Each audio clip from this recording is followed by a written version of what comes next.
Good evening and a warm welcome to a fast edition of UBC News Tonight on this 6th day of September 2022. Now, before we delve into tonight's news bulletin, let's first take a look at the top stories of the night.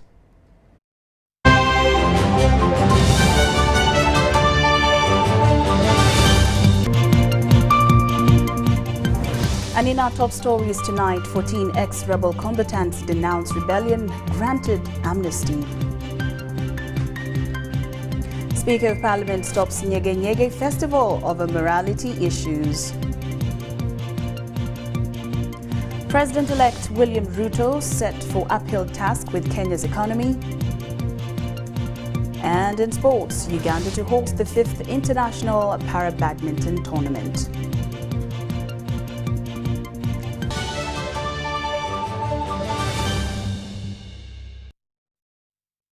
Good evening once again and welcome to a fast edition of UBC News Tonight here in Nile Avenue. I'm Lorene Masika Kazimoto and on sign language interpretation, Elizabeth Nakakoni. Now we start off with our fast news story this evening.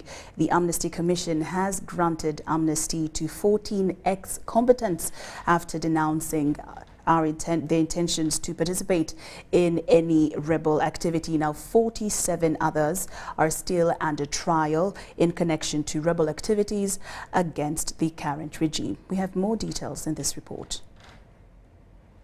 UPDF court-martial has forgiven 14 ex-combatants and surrendered them to the Amnesty Commission of Uganda for further management. The 14 have been operating under Homeland Liberation Army in Zombo district, fighting the current government. The reason why we went into taking arms against the government was because of some of the issues which we were going through as citizens of Uganda, particularly in Zombo district, being economical issues, developmental and social issues. Now that we have been granted amnesty, on behalf of my group here, we have denounced the rebellion. The chairperson of the Amnesty Commission, Justice Peter Onega, advised the combatants to use their amnesty responsibly and also called upon the community to receive them. They should know that you are their sons. And they should know that somebody can sometimes error. That doesn't mean that somebody stops being your relative or stops being a fellow person from Zombo. Amnesty is accorded once, and if breached, there is no any other opportunity. The amnesty process is still in existence. The law has not yet been repealed. It is there, and anybody who is out there fighting government can still come back and be given amnesty. And when you are given amnesty, you will not be prosecuted or punished for any crime you might have done in the process of rebellion. Recently, some beneficiaries of amnesty have been arrested in connection to terror activities. The last incident being an ADF rebel operating a bunker to recruit juveniles into terrorism in Luwero district. They makes confessions, you have no business keeping him. Are we together? He has already got the way of getting out. However, now that he has violated the amnesty conditions, I think the treatment will be different. The ex-combatants have been given amnesty certificates and resettlement packages as they return to their community. Ivan Kahwa and Joyce Akelo, UBC News.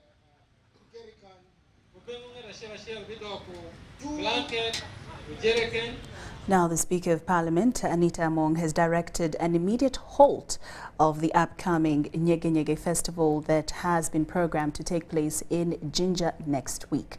Now, this directive follows a red flag raised by Toro District Woman Member of Parliament, Sarah Opendi, citing sexual immorality as part of the activities. Now, Opendi says the event promotes homosexuality and lesbianism, which contravene the laws and cultural norms of Uganda. That we are getting out of Nyege Nyege. The questions were many. And if we don't hold it, what do we lose? With limited answers, and the explanations were not convincing, As Tororo District 2-man Member of Parliament, Sarah Opendi raised a matter of national concern. The previous festival was left to go on, and all of you saw what came out of that festival, Nyege Nyege festival. Opendi, also chairperson of Uganda Women Parliamentary Association, expressed worry over the future of Uganda's next generation. What is this Nyege Nyege that you are allowing to take place? And the advert is international. And I have seen, Right Honorable Speaker, if you go to the sites, you will see men, both young men holding hands, young women together. What are they promoting? That it is okay for you to have a partner, to come with a fellow male partner for Nyege Nyege. This is the message. In the name of promoting tourism and trade, not even an explanation from the line ministers could convince the keen legislators.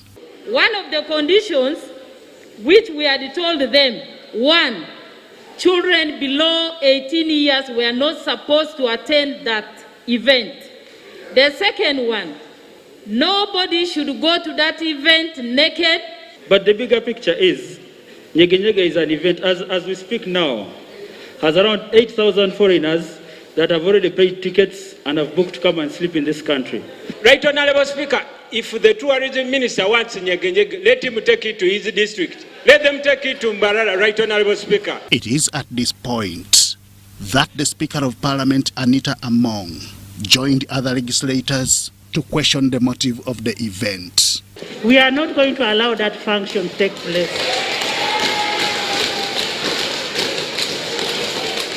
How do you sell tickets at the expense of people's children? You are promoting gays in Uganda. No function should take place.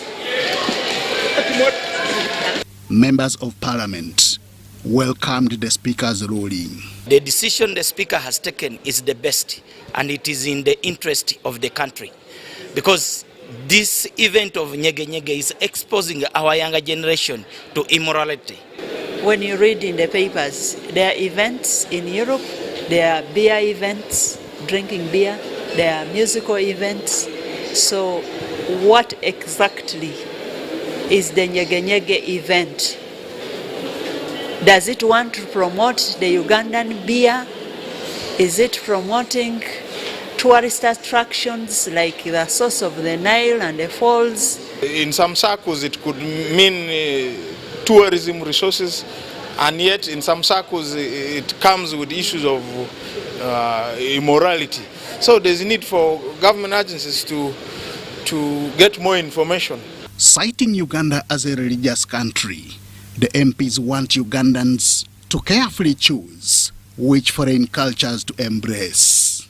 And remember, the motto of our country is for God and my country. We need a society full of moral values. I think when we look at Uganda today, there is moral decadence. Homosexuality, Western culture, behaviors are not actually accepted into our society here. But when you see last year, when the festival was conducted, so many people from outside the country came, and we were seeing very funny images, which is not compliance with our moral standards in Uganda. The last time Nyege Nyege Festival was held was in Jinja in 2019. It was an event that then State Minister for Ethics and Integrity, now late Father Simon Lokodo, vehemently opposed. Henry Okrut, UBC. Now, coffee farmers under the umbrella body devoted Coffee Farmers Initiative has threatened to destroy their coffee nursery beds if government does not allow them to supply their seedlings to farmers on credit. Now, this follows delayed response on their petition of a government's delay in dispersing funds for distribution of coffee seedlings to farmers.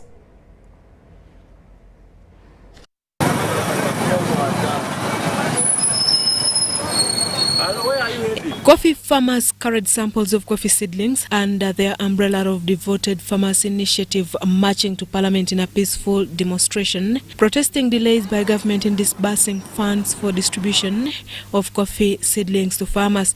The chairperson, Matiat Mwebaze, led the farmers to Parliament.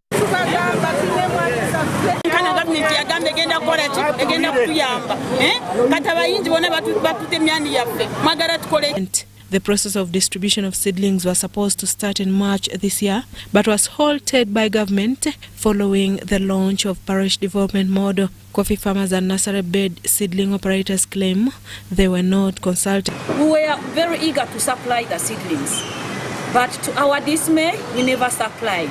When we chased these things, we had to reach to Parliament to discuss our issue of coffee. But they told us that this coffee will be given to parish model. In their petition to the Speaker of Parliament last month, coffee farmers and nursery bed operators requested for permission to supply seedlings to farmers to save them from losses and wastage.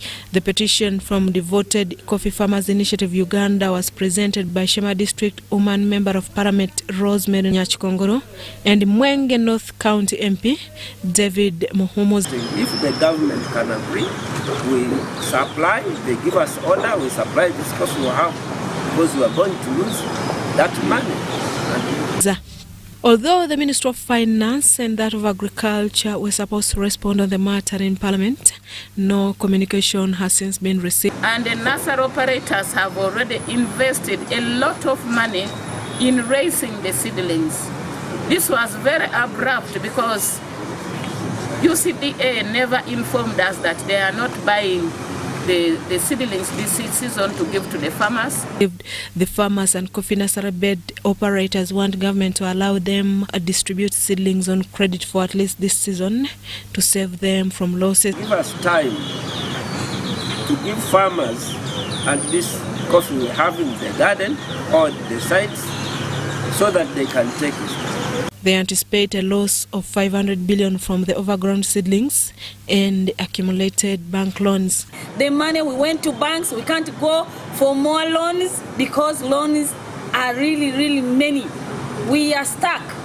Since 2015, Uganda Coffee Development Authority supported farmers with seedlings and seeds for distribution to farmers, but the process was halted following the launch of the parish development model. Efforts to contact Uganda Coffee Development Authority went futile as all persons contacted did not respond. Susan Naung and Andrew Sebira reporting for ABC TV. Now, the National Curriculum Development Center embarked on reviewing the curriculum for advanced level education to make it learner-centered and competence-based to align it with the new lower secondary curriculum now in implementation. The Deputy Director in charge of Academics Curriculum Development Center, Benedict Nambi Karuhanga, said the review is currently at consultation stage and expect to come up with a generally accepted decision before writing. National Curriculum Development Center with the Ministry of Education and Sports in 2020 started implementing the new lower secondary curriculum that is 2 years now. But this was disrupted by the COVID-19 pandemic lockdown on schools. This curriculum is learner-centered and competency-based. Students who have trained in this curriculum are expected to complete O-level by 2024.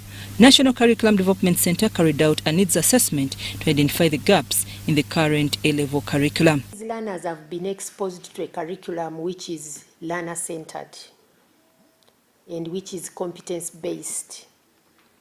We felt that it was necessary for us to look into the A-level curriculum.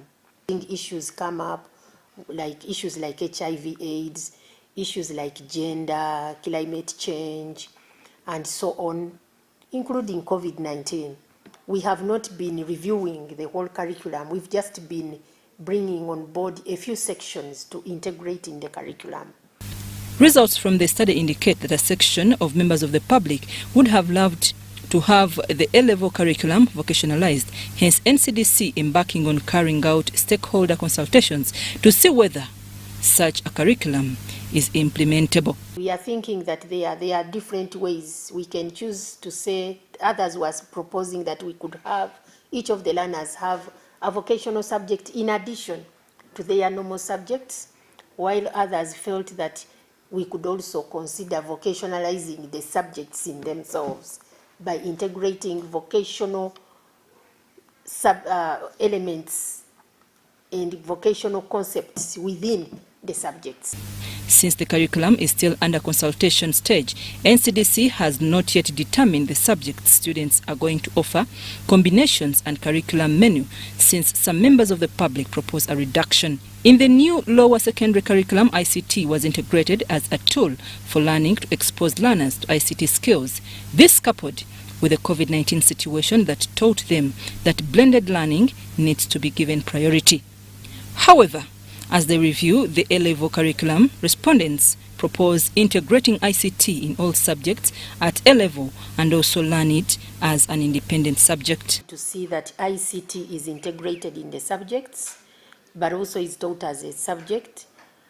But because of the challenges that can be experienced by the various service providers of education, especially the private institutions, we may not make it an ultimatum that all schools must have the ICTs. However, when we are designing the curriculum, we propose that the teacher is free to use ICTs while teaching this curriculum. But in the event that the teacher does not have the ICTs, the teacher could use an alternative method. The consultations started at the beginning of 2022 and will end by end of this year, when NCDC will come out with a generally accepted decision on the new A-level curriculum to start writing the document. I'm Nafka Farida and Stephen Kalisia in Chambogo. Members of Parliament and Cabinet have been earmarked for training in the Kiswahili language as Uganda moves to have the country's second official language widely spoken. First Deputy Prime Minister and Minister for East African Community Affairs, Rebecca Kadaga, says this will interest other government agencies into adopting the language. Members of Parliament have welcomed the idea, citing it is a catalyst for regional and continental belonging as well as international trade. Thank you, Madam Speaker. On the issues to do with the works of the committee, the Council of Ministers directed the Kiswahili Commission to develop programs and manuals for Kiswahili teaching and training in the partner states. The programs and manuals are therefore part of the Kiswahili development tools to help the partner state develop the language and popularize its usage in the EAC integration activities. Due to resource constraints, the East African Kiswahili Commission prioritized the Parliament of Uganda, the media, and the education sector as key entry points. I'm happy to inform the honour members that at least at a number of the borders, there's now a minimum amount of teaching of Swahili in the schools. So Parliament was selected for the following reasons. It has a critical role as an entry point in ensuring that Swahili becomes an official language. 2, it has the potential of contributing both national and regional integration, as well as sustainable development. We need Parliament to support the National Kiswahili Council to be established in this country. We shall need necessary policy, human and financial support for this. We shall need the legislative, budgetary and oversight roles of Parliament to support the promotion and development of Kiswahili, not only as an official language, but also as a lingua franca, as already mentioned. I had proposed a private members' bill on the constitutional amendment of Article 6 in the Constitution. It's good that we agreed with the minister responsible for East Africa and also the speaker, and they said they would bring it. Today I'm very happy. Niko na furaha kubwa kabisa. We have our own version of Kiswahili.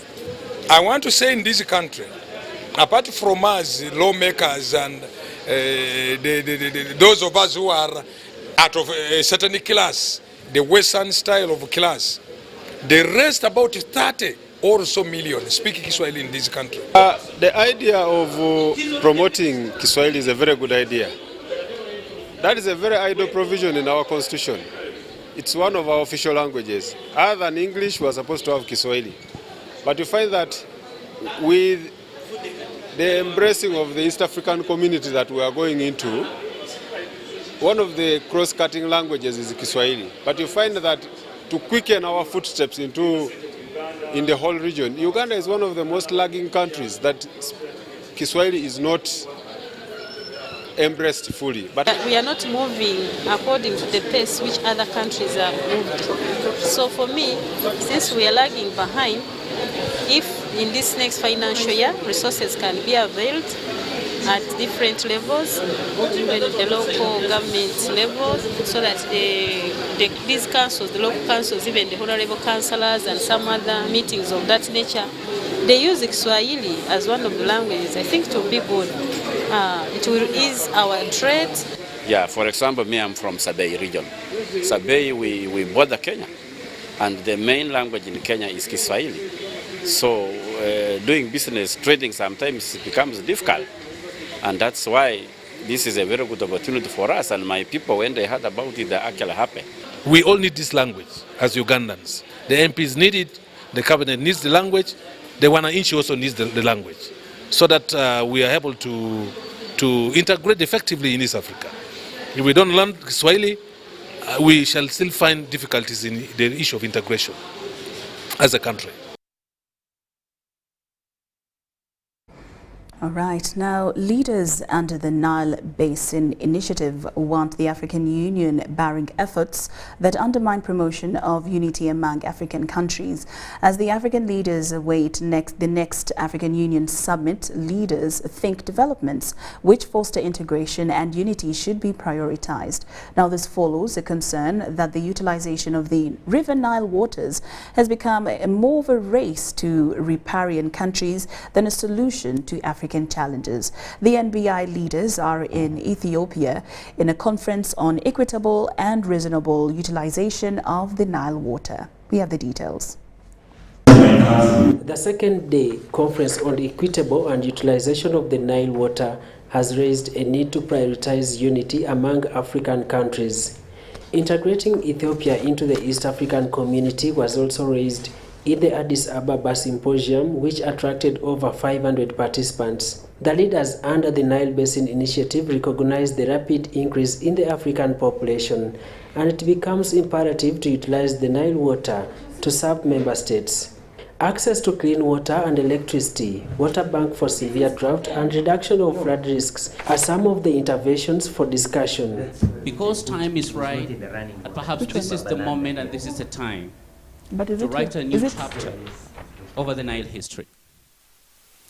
And the generations from today, they should look back and say that when we were confronted with a crisis, when we were confronted with economic challenges, we rose up without fear, we stood strong, and we guaranteed the future prosperity that they deserve. Ethiopian authorities say the construction of the Grand Ethiopian Renaissance Dam is 87% complete and will address issues affecting African countries. The dam will extend cooperation based on transboundary river basin, and thus the leaders call for practical measures to promote unity. So each of these factors will be given a weight, and then depending on the resources available in each country, population or otherwise, or considering the 9 factors, scores will be given to arrive at a multiplying constant of the existing water in the Nile Basin. The African Union has been tipped to support developments on the Nile Basin. To ensure that countries on the Nile Basin have legitimate rights on the use of Nile River waters, Ethiopia and Egypt have been urged to recommit to reaching an amicable solution for purpose of achieving long-term peace and security in Africa. The Grand Ethiopian Renaissance Dam covers 246 kilometers of the Nile River and will add about 19% to Africa's energy growth annually. Daniel Mugoya, Dan Lugemwa, UBC News.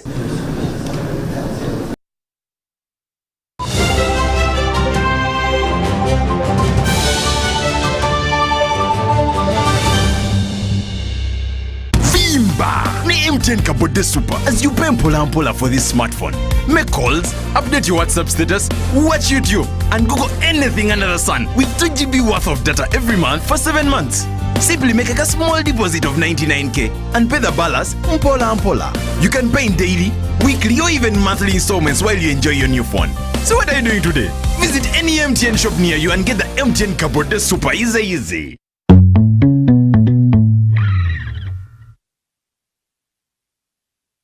Do you need data collection services, data analysis and reporting, monitoring and evaluation systems? Then contact Mold Technologies, a professional research firm that has provided many organizations with timely research solutions for over 15 years. For more information, visit www.mt.co.ug or call us on 0704 913 399 or 0782 602 963. Visit our office in Kampala at Sayuni Complex in Tinda. Mood Technologies, your professional research firm. Oh, they look nice. Thank you, honey.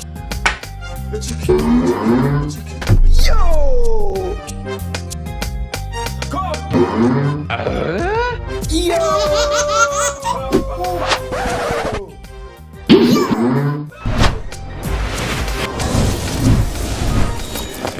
You guys gather, it's going down. Gather! Gather! Yo! I tell you what. Yo! Airtel is giving you bigger data bundles for the same price. Dial *175# to choose from our range of bigger Chillax bundles that don't expire. Bigger monthly bundles, all for the same price, and stay connected longer to your loved ones. Airtel, the smartphone network. Oh, Susan, I want to propose to Rose. Yes, and this time I am serious. Have you guys had sex? Duh, of course. And have you had sex without using condoms? Hey, Nga, you're curious. I'm more concerned. Are you having sex with other people? Hey, hello. Is this an interview or what? No, just things you should think about.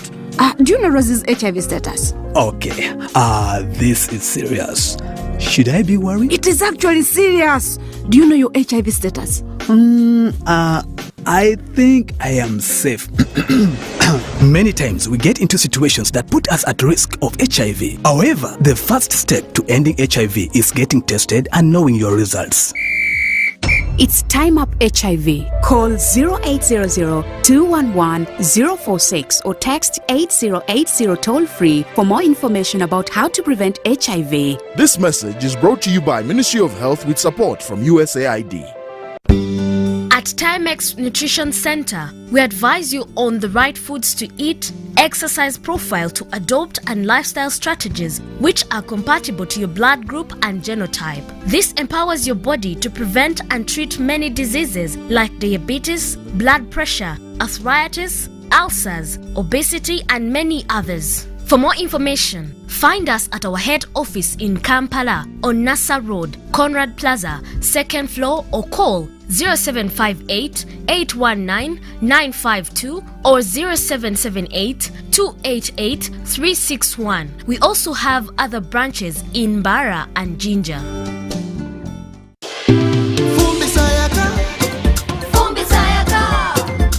Cooking with electricity is now affordable. Cook your beans. Avoid smoke. Sayaka. Cooking with electricity is now so affordable with the Fumba tariff set by the Electricity Regulatory Authority. With the Fumba tariff, you can now buy up to 70 units of Yaka at a reduced price of 412 Uganda shillings per unit after consuming your first 80 units of the month. For more information, contact the Electricity Regulatory Authority on 0200 506 000.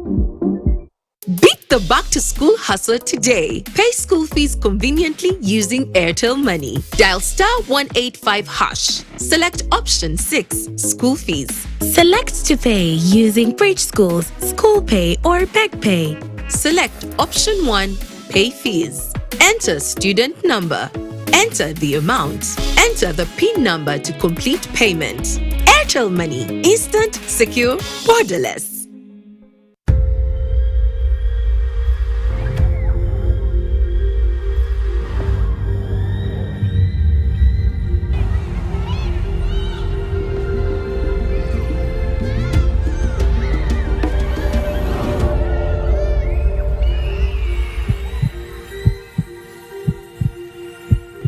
It's better to foster respect instead of fear and pain. Cause a good school equals a better life. Raising voices.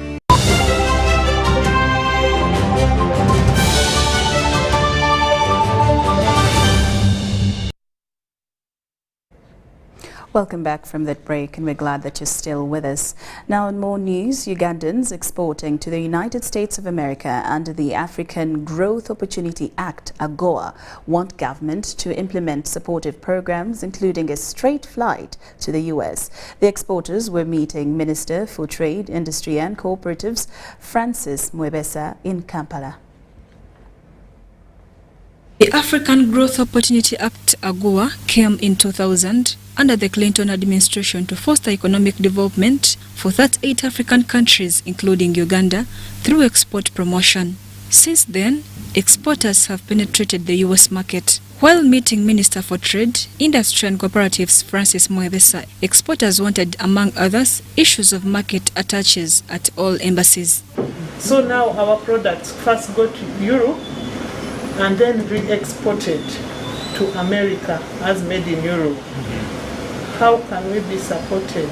Do we have direct flights? When this AGOA strategy came in, Ethiopia looked quickly to find flights to the US. Vendors here, through your office, I'm requesting, let's have a booth for AGOA so that the public gets to know that AGOA actually exists. It's not the senior presidential advisor. We are requesting for a booth for AGOA.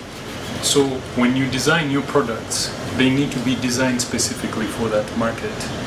As I said before, what you design for Chikubu and the Ugandan market is not going to be the same as what you find at the store market shelves in America. Trade Minister Francis Mwebesa pledged to work closely with the AGOA Response Office to address exporters' concerns. In order to achieve the above, the issues raised throughout this meeting have been taken seriously by my ministry. In addition to addressing the issues raised, my ministry commits to ensure that the draft AGOA strategy is endorsed and approved, as well as providing all the needed support by the AGOA country response.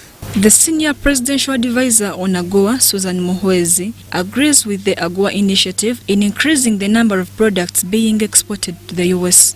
It was a requirement by the U.S. government that all AGOA countries must have an AGOA national strategy. We included in the products. It's a big document, and it's under your ministry, under your external department, to be passed to be taken to cabinet. Under the African Growth Opportunity Act, the 38 African countries export tax-free products to the U.S. market. Mary Namkose, Adia Nakuti for UBC News. The Minister for the Presidency, Nile Babalanda, has launched the Mwanguza African Revolutionary Study Groups intended to nurture the spirit of nationalism and patriotism among the university students in Uganda. During the same launch at Katikati Restaurant in Kampala, the Minister for Information, Communication, Technology and National Guidance, Chris Baryomusi, revealed that government is in advanced stages of coming up with a draft national guidance policy to enhance similar objectives. Minister for the Presidency, Nile Babalanda, has tasked residents, district and state commissioners to spearhead the ideological orientation of the youth in their respective areas with a view of nurturing future, responsible, patriotic and dedicated leaders in the future. Presiding over the launch of the Mwanguzo African Revolutionary Study Groups at Kat Restaurant in Kampala, the minister said that the orientation should focus on bringing out the 4 inherent principles of nationalism, Pan-Africanism, socio-economic development and democracy. In charge of the RDCs who are seated in front here, the RCCs, I commit myself to introduce the initiative to them and to require them to promote and support it in their local governments. They being the chief government communicators in the districts. During the same launch, the Minister of Information, Communication, Technology and National Guidance, Chris Bariomusi, revealed that the launch is timely as government is in advanced stages of drafting a national guidance policy. And we are in advanced stages of developing that policy on national guidance, which also speaks to the Constitution that gives us roles and responsibilities as citizens of Uganda. And therefore this discussion is extremely important to reawaken us as Ugandans. The Senior President's Advisor, also National Coordinator Bazukulu Forum with the Office of the National NRM Chairman, Hadija Namyaro, welcomed the move. With me, I think that as youth, let us engage in these groups, the study groups, the tutorials, the in crowds, to create change within our families, within our homes, within the country.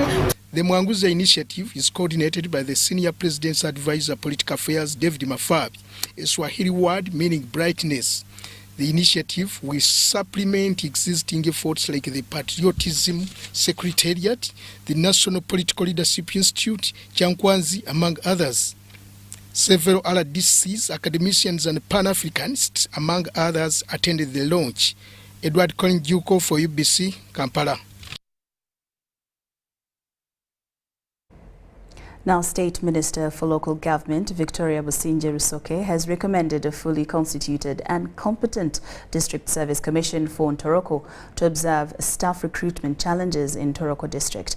Now, this follows a probe committee report on alleged irregular recruitment and promotion of staff in Ntoroko District. The Ministry of Local Government has met Ntoroko district leaders following the recruitment challenges attributed to inadequate wage, failure to attract and retain competent staff. In the meeting, State Minister for Local Government Victoria Rusoke faulted the District Service Commission Ntoroko for accepting staff on probation. All these irregularly appointed positions from today are null and void. But the people occupying them have a right to reapply, go through the process, and they are properly appointed to avoid any further problems. So you should make a follow-up with the Ministry of Public Service, because it has come to our notes that the health centers, their salaries are not well managed. So please, the Chief Administrative Officer, I'm instructing you now to follow up with the Ministry of Public Service to upload the IPPS. It implies, therefore, that the District Council needs awareness on council rules on recruitment. The President has been toiling with Cabinet, bringing matters on the floor of Parliament to motivate scientists. You are here dilly-dallying with a big wage bill of 1.4 billion. So what excuses do you have? What excuse do you have to tell people for not getting services? Parents are being encouraged by government to send children to schools. The MP is testifying the vacancies are not filled. Reapplying for positions and following up the Ministry of Public Service has been recommended, with the Chief Administrative Officer to first seek clearance from the Public Service before advertising vacant posts. You are the supervisors of the District Service Commission.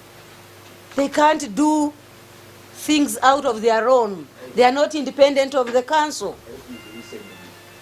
So please, I want you to go back. Change it. Today should be a turning point to go back and correct the image of Ntoroko. Ntoroko is known for selling vacancies. Ntoroko woman member of parliament and Mary Kobugabe Tumwine explained how the district has been affected. Health centers, schools don't have staff. They're understaffed because of this issue, what happened. People are suffering because of what happened. Earlier, Minister Victoria Rusoke resolved similar irregularities in Kagadi, Chitagwenda and Masindi districts. Sudat Kaye, UBC News.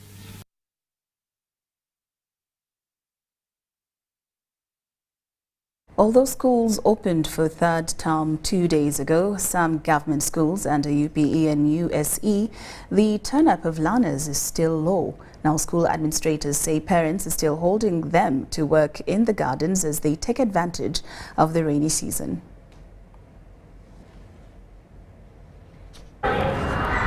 It's 2 days since schools opened for third term, but school administrators and teachers attribute the low turn-up of the learners and cautioned parents against keeping the learners in gardens in this time when they are supposed to be at school. In some schools, both government and private in the districts of Kampala, Mpigi, Mityana and Kasanda, teachers were in classes, although learner population was still low. At Mityana Public School under UPE, some desks were empty, and the headmistress, Aida Nagadia, says out of 1,500 pupils in this school, only 300 have reported for the third term. We don't have enough classes. There are few according to the population, because last term we had 1,385 children. Even we don't have land ownership here, and the government committed itself to settle that issue with the land. At King Fahad Islamic Primary School in Busega, Hanifa Narule, the headmistress said all P7 learners have reported except for lower classes. We're coming back on Saturday 10th so that we'll embark on studies. And when we come, we are going to do our syllabus. We have targeted by the end of October, the syllabus is done for secular. And remember that theology curriculum, they are starting a new year. So for them in theology, they've been in third term holiday. At Mityana Modern Senior Secondary School, teachers were already teaching. Sekanabi lamented at prices of commodities which affected private schools on top of the COVID-19 lockdown. And the senior fours basically have only 3 weeks to the unit examination, so they need to be around. And for us, majority of them are here. Almost everyone, senior 4, senior 6, is back. The economy is really taking us at an extremely high speed. The prices are skyrocketing. Sudat Kaye, Fred Kasivante, UBC News. Now, despite the economic turbulence around the country, return to school has on day 2 gathered pace. Our reporter moved around and filed this particular report. Take a look. In the private sector, salaries have not been increased, but you realize that the schools, on the other hand, have not reduced the fees, and you find that you cannot blame them as well. But the basic issue here is that the prices are high. Food, you cannot now really afford posho. Some homes are going with 1 meal. So we look at this as a big challenge at the moment, and we don't know how it will be in the nearby future. Voices like these are still common amongst parents as the reopening of schools for third term continues. Amafuta galinye bwegera okukuba okunonya sente tezirabika mu kusomero buli kimu kya bbeeyi ogera ogula kino ogula kiri obunzika sente tolina abaana balina kutuula waka. Good news is that schools like JIT Day and Boarding Primary School in Takajunge Mukono district have realized the need for lenience and cooperation. Actually, as I speak now, we have over 50% of our learners back. Thank you, parents who have managed to struggle despite the high prices of the commodities right now in our country. We thank you that you have managed to struggle and you have been able to cater to see that our children are back in school. I want to urge you, our parents out there, Those who have not yet brought back their children, please, in case of any difficulties, try or possible come and we talk so that we can see our children back in school, since this is the promotional term. Also important is that the learners seem to be in the groove. My first day at school, it has been a good day since we have had a good meal and our teachers have attended to us.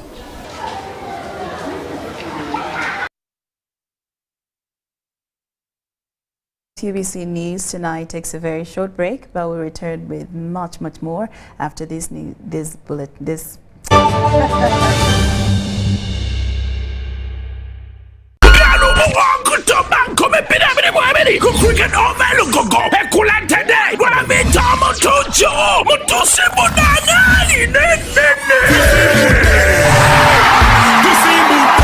October Bidel Musaba Gardens Mukono, October Mukaga Millennium Gardens Sazibuaya, October Munanaji Montelembara, 10 October, 40 Poto Muchisawe, Abidi October, Bale Sports Center, Mutwalo Kumo, Yebem Twale Santo, Emeza million yemo, Wabla Batwalo Kumo, Abana Gula tickets of Akosa MTN Momo, Banjagusa Sunan Comitano, Bidamina Romo Center, Hiva Motors, Galaxy FM, Radio 4, Kagwina War, MTN.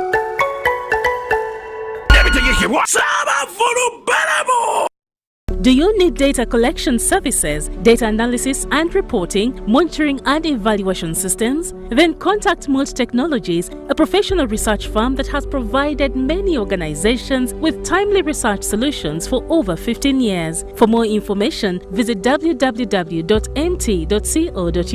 or call us on 0704 913 399 or 0782 602 963. Visit our office in Kampala at Sayuni Complex in Tinda. Mood Technologies, your professional research firm.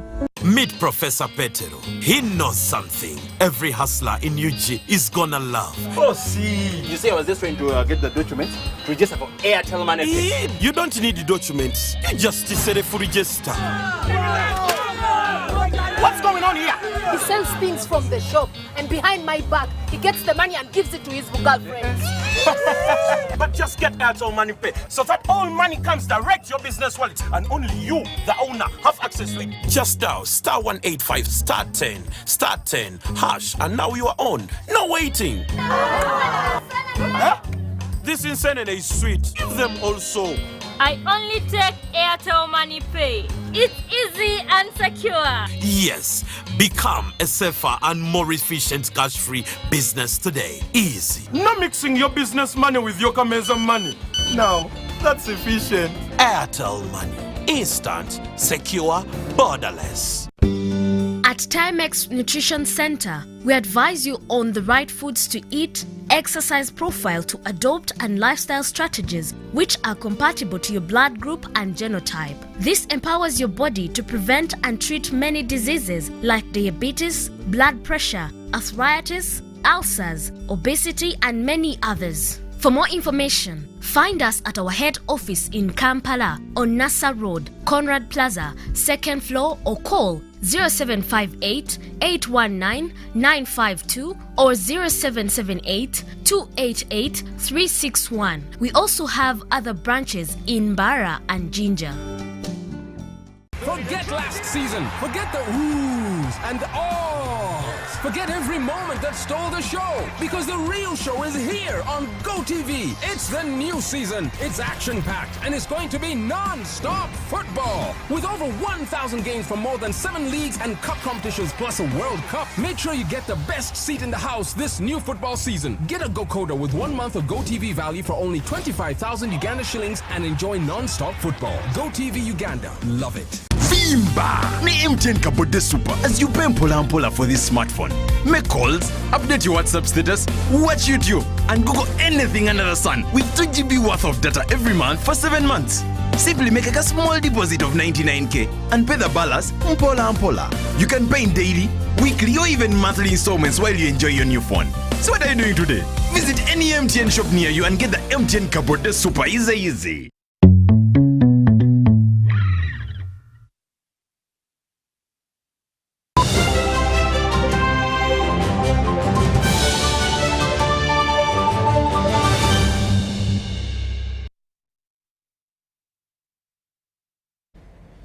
Welcome back from that break. And now into the business scene. Over 300 island farmers in Kalangala district are benefiting from Raghu Farm's project of rearing black soldier flies to alleviate poverty and help create jobs among the local community. The farmers say for 8 years the project has improved their livelihood. Take a look. People living along water bodies and islands are engaged in fishing, although recently the Fisheries Department is apprehending anybody using poor fishing gears and catching immature fish species. The island dwellers in Kalangala district, Raghu Farms and Kalangala Oil Palm Growers Trust have started a black soldier fly project to bridge the unemployment gap. Black soldier fly are insects that lay eggs and produce larvae, which farmers use to get proteins that they can feed for poultry and animals. The black soldier flies are substitutes to silverfish, which is a highly competed formula among families and fish farmers. Very nutritious. You've seen here, most people say Murunda, when you know it makes, it smells. Do you hear anything smelling? Besides income, Lava has byproducts like fertilizers produced on their farms. Ensowera gye bayita black fly kabadde katambula mbinazi nga bw'oba obadde okalunzi oba okalimye kabeera kavaamu envunyu lava kati gundi ezo bazikuba nga zikuze ne bazikurashinga ne bazigatta mu birungo ebiriisa enkoko. Dr. Aisha Bira Wachirunda Chivejinja is the project's consultant. Fertilization in Uganda is a very big problem, referring to 65% of people who use subsistence farming. The reason they use subsistence farming is because they look at land as something that gives you food, not as a productive activity that goes and engages an industry and then it gives you. We don't have much of commercialized farming. Through the No Gain Without Pain slogan, Lukia Nakas was sure the project will help support her daughter's education at university. Other beneficiaries of the project also commended its impact towards value addition.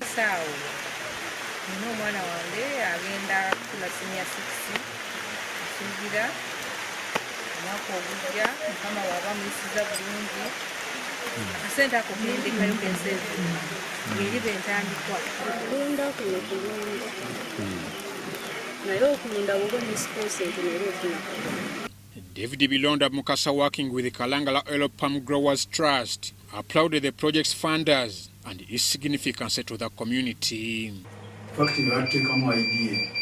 Partners ye copied it. Partners ye cooperative. Oil Palm Growers Cooperative Society.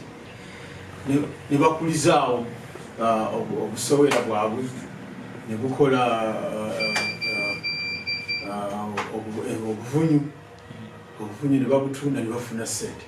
Researchers say the black soldier fly lifespan is 7 days, although the composting process of black soldier fly frost fertilizer takes 5 weeks, compared to the 8 to 24 weeks for conventional organic fertilizer. Ivan Juko, UBC News. The Startup Uganda has called on younger innovators to formularize their innovations to attract viable funding and substantial businesses. The chairperson of the foundation made the appeal while briefing the media on the forthcoming 2022 Uganda Innovation Week, slated on the 22nd to the 24th of November 2022. The main challenges affecting Uganda's startups and emerging innovations are capital and limited knowledge about registering their businesses. A lot of it could be because no one is registering their innovations. So what are we doing to, one, educate our young people about the importance of intellectual property and therefore registering and protecting that? Aspects of investment, challenges of accessing financing for startups and for entrepreneurships in Uganda, challenges around women entrepreneurship, challenges around skills and linkages with academia. To a lot of the government programs, they're actually solving the same challenges. It's just that the scale or the context keeps changing. So the solutions also need to change. And that's where innovation comes into play. So I think it's our obligation to find innovative ways to solve long-standing solutions and the innovators and entrepreneurs of Uganda need to be supported to step up to that challenge. The 2022 Uganda Innovation Week is grounded on how these innovations and creativities can break through in this fourth industrial revolution. I think we're doing everything we can as Startup Uganda to make sure that our startups are attractive. And it's from that attraction, when the investment comes in, that we begin to see growth and other spin-offs. When we're talking about job creation, that's what we want. We want to create international companies that are birthed here. Stakeholders are expected to find ways of tracking and explore the missing links in the already existing investments in the innovation ecosystem. Looking for is to shed some spotlight on what those struggles actually are, and to also showcase innovation even with the limitations of literacy, and what does it look like in Kabong, what are innovations there, but also what are the missing links, and the Innovation Week helps us capture that and also celebrate what we are doing in that space. This is the 5th Uganda Innovation Week on the theme Uganda's entrepreneurial ecosystem, unlocking the missing links. Abdul Nasili Lubama and Marion Awori, UBC Business.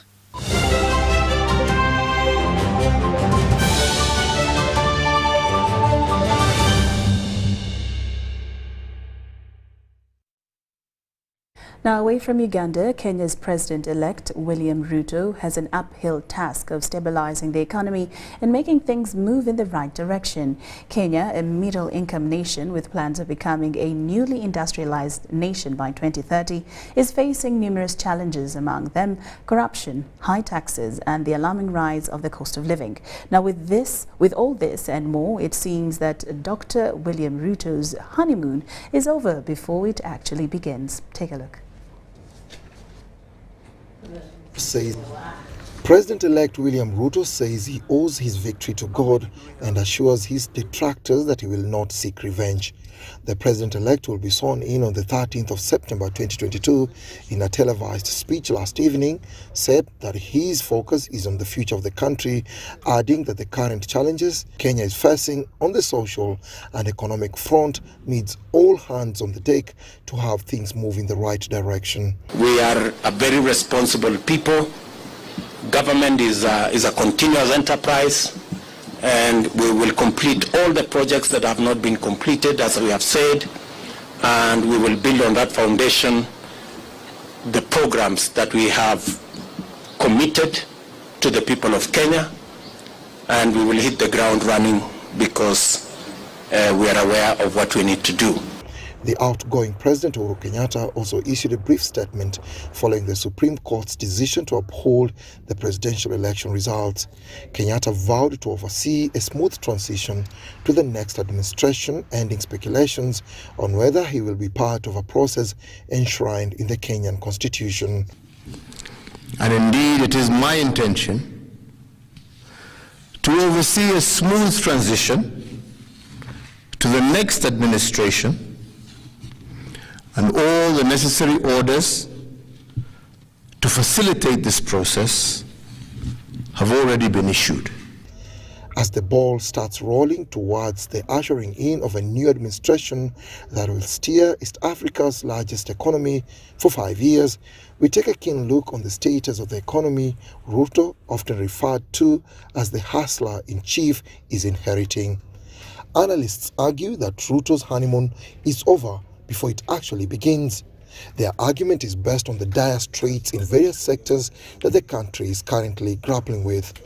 They include high employment rates, high public debt that is currently estimated at 8.6 trillion Kenyan shillings, corruption and wastage of public funds, high taxes, and the rise in the cost of living, among others. Sababu tunasikia hata Amerika, hata Uingereza bado vitu ziko juu. Ni kulingana na vile maisha inaendelea.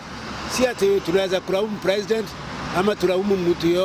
me, I would say the most urgent thing right now is, first thing is just to maintain peace. Bottom line, because when you have peace, everything flows. We'll be able to move around, we'll be able to work. Yeah? If he can tackle that and calm the nerves of everybody else and just assure people that everything is going to flow, to me that is bottom line number one. Number two, improve on the economy. Everything is just skyrocketing. Everybody's crying. You know, you cannot do business. Yes. You cannot buy your packet of unga in peace. You know? We need jobs. A lot of youth in Kenya don't have jobs. And for me, that is very important. And even during the corona pandemic season, we realized that a lot of people lost a lot of jobs. Yes. And you know that one, we need somebody who can bring back Kenya. Consider the future of our youth, because with only one policy of allowing Kenyans to import manufacturing machines and processing machines through our port, duty-free, that alone is enough for us to create employment for our people at village level. The new administration under President Ruto promises to hit the road running to address these challenges for a robust and resilient economy. Dennis Igor for UBC News.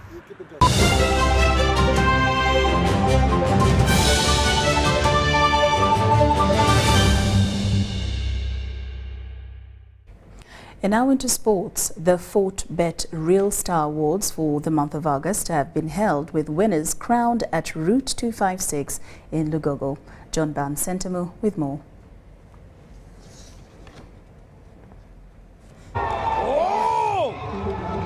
After a decent performance for She Corporates Football Club, Fiona Nabumba has won the August FortBet Real Star Footballer Award. I want to thank the sponsors for recognizing, and the organizers for recognizing the work of female footballers, and I think this is going to motivate me and push me to work hard and hard so that I can be able to win. This monthly gesture from Real Stars in partnership with FortBet and other partners like Jude Color Solutions is a brainchild of veteran journalist Isaac Mukasa. Tukiteekawo okulaba nti buli bamanya nti omwezi ogugwako eri tetugenda okusobola okuba nga tufuna bateekamu okuvuganya okw'amaanyi ne kiba nga kimekinga okuba nti emizannyo gyaffe gikula, kubanga omanyi nti national teams eziba nga tezina club zino wansi nga zikola nnyo ng'abaana bavuganya nnyo club level, then national teams ezigenda kuba strong. Swimmer Husna Kukundakwe for her 6 medals at the Islamic Solidarity Games was unmatched, while Jacob Kiplimo for 2 golds at the Commonwealth Games bettered all others in athletics. It means that my efforts that I put into my swimming are being appreciated, especially because I'm a person with a disability, and nice to know that the discrimination isn't there. Basketball's Brenda Akon and motorsport S. Duncan Mubiru were others recognized with a cash reward and plaque. I'm really so excited, but I believe when I saw it on Twitter, shared, and again I was a nominee, I put an extra effort of sharing the link and asking people to vote, and the mere fact that I knew I did my part in the playing bit of it, so I just needed people to come out and vote me, and I believe that's what made me go through this time around. The FortBet Real Star Awards have been in existence since 2018. John Barnes Sentamu reporting.